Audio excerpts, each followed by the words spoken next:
Dolphins fans, welcome into Dolphins Today. I am Will Scott. Hope you're all having a fantastic Tuesday. Obviously, a great start to our week with the Dolphins signing Melvin Ingram.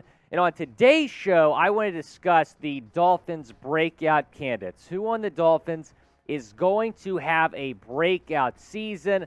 But before we get into that, I want to hear from you. What game are you planning on going to this season? Could be a road game, could be a home game at Hard Rock Stadium. Go down and let me know. Obviously, the schedule came out a little bit less than a week ago, so now we can look forward to planning our trips to Dolphins game this season. So go down in the comments and let me know. Now getting into our breakout candidates, and the first player I'm going to talk about today is Lynn Bowden Jr., someone who did not play last season, but certainly has a lot of potential because you take a look at what this guy did at Kentucky. An unbelievable season. Their first two quarterbacks get hurt, their first and second string quarterbacks. Bowden becomes the starting quarterback, was a stud quarterback in high school, but really hadn't played the position since. And he becomes one of the best players in the SEC, the most versatile player in college football. And which coach, let me ask you now, which coach is known for working really well with versatile players? That would be Mike McDaniel, new head coach of the Miami Dolphins. This is a dream scenario for Lynn Bowden Jr. in Mike McDaniel's offense. I just hope he has the opportunity to contribute because you look at all the wide receivers on the Dolphins right now. I mean, Lynn Bowden Jr., he's going to make the team, I think, but I don't even think he's a lock to make the team because of all the wide receivers. Look, right now I have him second behind Cedric Wilson as the slot receiver. Now, they did sign River Craycraft, someone who has a lot of familiarity with Mike McDaniel. He played for the 49ers. So Lynn Bowden Jr., I think, going to make the team. I think there's a very high percentage of that happening, but there might be an odd man out in terms of the wide receivers for the Dolphins. Name a player who you think is going to break out. It's the pinned comment on today's video. When you're hit with an ad break, go down. Let me know who you think. I think Lynn Bowden Jr., because of what he can do in Mike McDaniel's offense, has a really, really good opportunity to have a breakout season. Even after not playing last year, we'll see, though. He's got to make the team. I think he will. I think he's going to be big for the Dolphins this year. And Sony Michel, I think, also going to be pretty big for the Dolphins. He was just signed last week, the third running back added by Miami in NFL free agency, and he is one of the three running backs we're going to see a lot of, along with Chase Edmonds and Raheem Mostert. And Sony Michel, this is going to be his fifth NFL season. His first two seasons in New England, outstanding.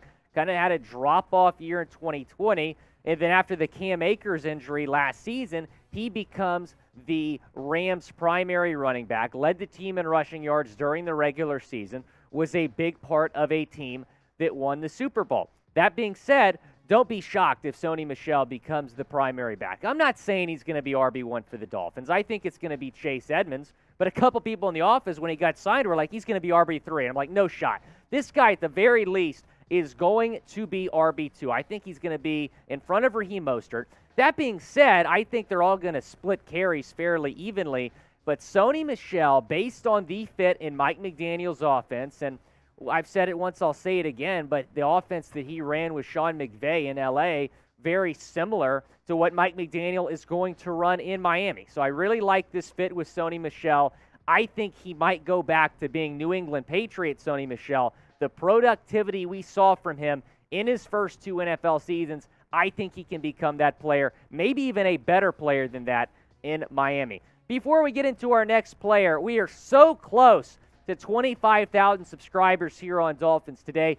Gained over 100 subscribers yesterday. If we can put up that same number today, we're going to reach a milestone here on Dolphins Today. And, you know, Chat Sports Studios, 25,000 subscribers, a very big deal. So help me show my bosses how legit Fins Nation is and hit that big red sub button right now.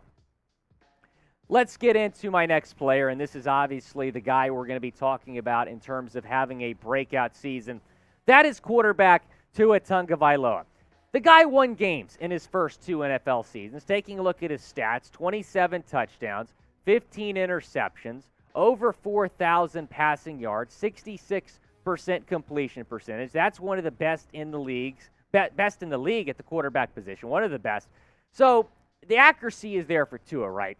The arm strength is the one thing that I think people are concerned about, but we'll see what he can do with an offensive line. He's finally going to have an offensive line this year, and he's going to have new weapons. Take a look at all of the new weapons added for Tua Tagovailoa. And I don't think enough people are talking about the running backs that the Dolphins have added. Yeah, they're talking about Tyreek Hill. They're talking about Ced Wilson. They're talking about the draft pick and Erik Ezukanma. They're not talking about the running backs. When Myles Gaskin is RB1, that is not good for a young quarterback. Myles Gaskin is now RB4. You have taken pressure off of Tua, adding Chase Edmonds, Raheem Mostert, Sony Michel to this Dolphins offense. Speaking of take a look at the offensive line now. Look at how bad this offensive line was last year. This is Jesse Davis's right tackle. But that is one of the worst offensive lines in the league from last season. Now you look at the offensive line this year, significantly improved. It might still get better. Darrell Williams still out there in free agency. J.C. Treader still out there in free agency. This Dolphins offensive line already significantly better. That is going to be huge for Tua and a reason I think he's going to have a breakout season in year 3. Scale of 1 to 10. How excited are you to watch Tua this season? Go down in the comments and let me know. Not to mention, we've talked about the running backs, the wide receivers, the O-line. He's got Mike McDaniel now, which is going to be probably the biggest part of Tua's breakout season. Mike McDaniel, exactly what Tua Tagovailoa needs heading into his third year as an NFL starting quarterback. Talking about Raekwon Davis now, and Raekwon is someone who had a pretty good rookie season in 2020, second-round draft pick out of Alabama. He just was not the same player in 2021. In fact, ranked dead last amongst all of interior defensive linemen on PFF, 109 out of 109. That's not good. So this is going to be a pretty big year for Raekwon, and a year that he's got to step up. And the good thing about Raekwon's situation, right, is he's got guys that he can learn from. You just brought in Melvin Ingram. That's a big part of the defensive line now. You have Christian Wilkins. You have Emmanuel Ogbah coming back. That's going to be really big for Raekwon Davis to learn from some of those guys. But he's got to step up this year. The 2021 season was not one that he's proud of, not one that this coaching staff is going to be happy with. He's got to be a lot more productive this season, and I think he will be. I think Raekwon is in for a big year. So is Jalen Waddle. In year 2 of his NFL career, you can get your Jalen Waddle jerseys, Penguin, Waddle, baby, Waddle, baby, Waddle, baby, Waddle, at chatsports.com/Waddle. This is my favorite one coming up, Sam. Woo! Sam Brown, what do you think about that jersey? Producer Sam likes the jersey. He's a Broncos fan, but we might have to get my producer Sam Brown one of these jerseys. That's a little throwback jersey right there. People have been in the comments about, Will, we got to get you in one of these throwback jerseys. You know what? I'm probably going to have to get one. You can get yours at chatsports.com/Waddle. Austin Jackson, another guy that it's an important year. We talked about how Raekwon Davis, if he doesn't have a big year, he might not be starting anymore. Same thing for Austin Jackson. This is a huge year for AJ in year 3. He was the starting left tackle, former first-round pick in 2020, a 52.3 PFF grade. That's just not going to cut it.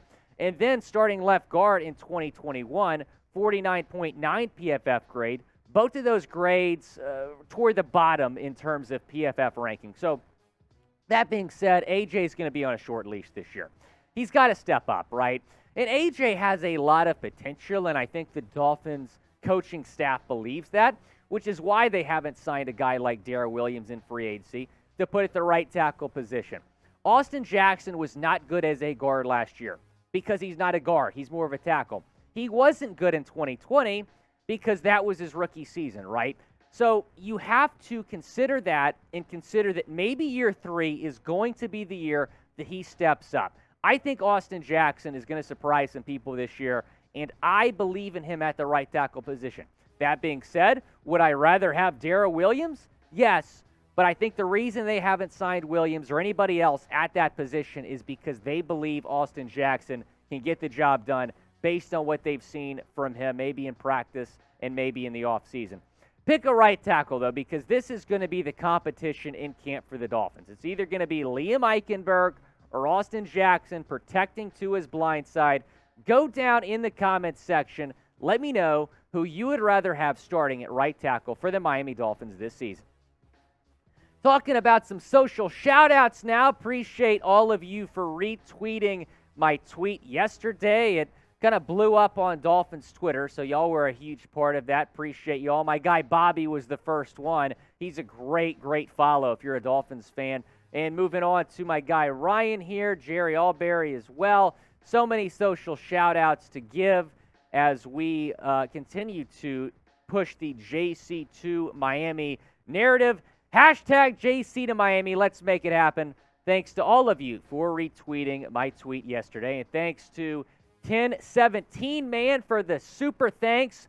You can super thanks by clicking on the super thanks icon below this video. It's a way to get a shout out and show your support. So appreciate 1017 for the super thanks yesterday. This has been Will Scott. Go Fins, and let's get JC Treader to the Miami Dolphins. Hashtag JC to Miami.